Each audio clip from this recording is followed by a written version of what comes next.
আসসালামু আলাইকুম দর্শক, চ্যানেল আই কৃষি সংবাদে আপনাদের সকলকে আমন্ত্রণ জানাচ্ছি। আমি ফাহমিদা দোলা। এখনকার এই সংবাদ আয়োজন একই সঙ্গে চ্যানেল আই এর ইউটিউব চ্যানেলে এবং চ্যানেল আইয়ের ওটিটি প্ল্যাটফর্ম আই স্ক্রিনে লাইভ স্ট্রিম হচ্ছে। তীব্র তাপপ্রবাহ, খাল ভরাট, অনাবৃষ্টি, শ্রমিক সংকট ও পাটের ন্যায্য মূল্য না পাওয়ায় মেহেরপুরে দিনে দিনে কমছে পাটের আবাদ।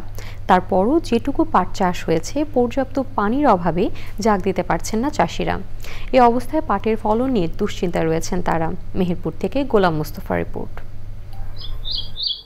1 বিঘা জমিতে পাট চাষে খরচ হয় 15 থেকে 18,000 টাকা, আর বাজারে প্রতি বিঘা পাটের দাম 15 থেকে 16,000 টাকা। এই অবস্থায় লাভ নয়, লোকসানে পড়েছেন চাষিরা।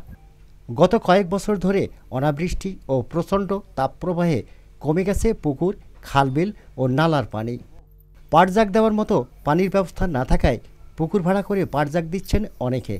এতে উৎপাদন খরচ প্রায় দ্বিগুণ বেড়ে যাওয়ায় চরম দুশ্চিন্তায় চাষিরা। অত্যন্ত খরচ আছে, পাটে ধরে লেবার খরচ এখন বেশি। আবার এই যে উপর বৃষ্টি কম, মানে পাটের দুর্যোগটা বেশি। খরিদ্দার নেই আবাদটা করা, কিন্তু পাটের তো লাভ নাই, পাটের তো লস। বুঝেছেন, টাকা পয়সা আমাদের কম হচ্ছে, সারের দাম সব দিকে বেশি হচ্ছে, আমাদের মাল মাত্রা কম হয়ে যাচ্ছে, সেই জন্য আমরা পাট বুনিনি। মাত্র 1 বিঘা জমি পাট বুনেছি। তার কারণ একটা পাটের লেবার খরচ হচ্ছে 600-700 টাকা, সে পাট ধুতে নেয় হলো 500 টাকা কেজি। কৃষি বিভাগ বলছে চলতি বছর লক্ষ্যমাত্রার চেয়ে অনেক কম জমিতে পাট চাষ হয়েছে। পাটের মৌসুমে যখন পাট পচানো, তখন চাষিরা পচাবার যে খানা খন্দগুলো বা নদী নালায় পানি থাকে না, পানি যেটা নদী নালায় আছে সেটাও আবার মৎস্য ডিপার্টমেন্ট সেখানে পাট পচাতে দেয় না। এই বিভিন্ন কারণে চাষিরা কিন্তু নিঃসরিত হচ্ছে, এবং প্রাকৃতিক দুর্যোগের কারণে অর্থাৎ অতিরিক্ত খরার কারণে এখানে পাটের সিমেন্টটা হয়নি। এবছর 22,000 হেক্টর জমিতে পাট চাষের লক্ষ্যমাত্রা নির্ধারণ করা হলেও চাষ হয়েছে মাত্র 16,630 হেক্টরে। মেহেরপুর থেকে গোলাম মোস্তফা, চ্যানেল আই। দেশের বিভিন্ন অঞ্চলে কৃষি বিষয়ক নানা কার্যক্রমে জেলা প্রতিনিধিদের পাঠানো তথ্য ও ভিডিও চিত্রে রয়েছে সুদীপ্তা মাহমুদের ডেস্ক রিপোর্ট। কক্সবাজারে বাংলাদেশ কৃষি গবেষণা কাউন্সিল আয়োজিত কর্মশালা হয়েছে।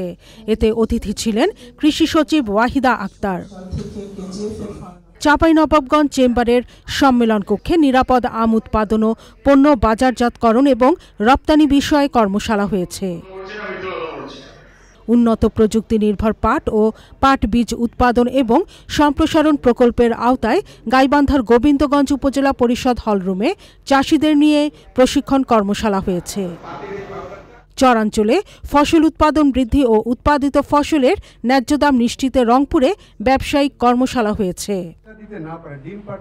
নীলফামারীর সদরে মাশরুম চাষ সম্প্রসারণের মাধ্যমে পুষ্টি ও দারিদ্র্য হ্রাসকরণ প্রকল্পের আওতায় কৃষক মাঠ দিবস হয়েছে। নীলফামারী সদর উপজেলায় কৃষি সম্প্রসারণ অধিদপ্তরের আয়োজনে রংপুর বিভাগ কৃষি ও গ্রামীণ উন্নয়ন প্রকল্পের আওতায় 3 দিনের কৃষি মেলা হয়েছে। Sudipta Mahmud, channel I.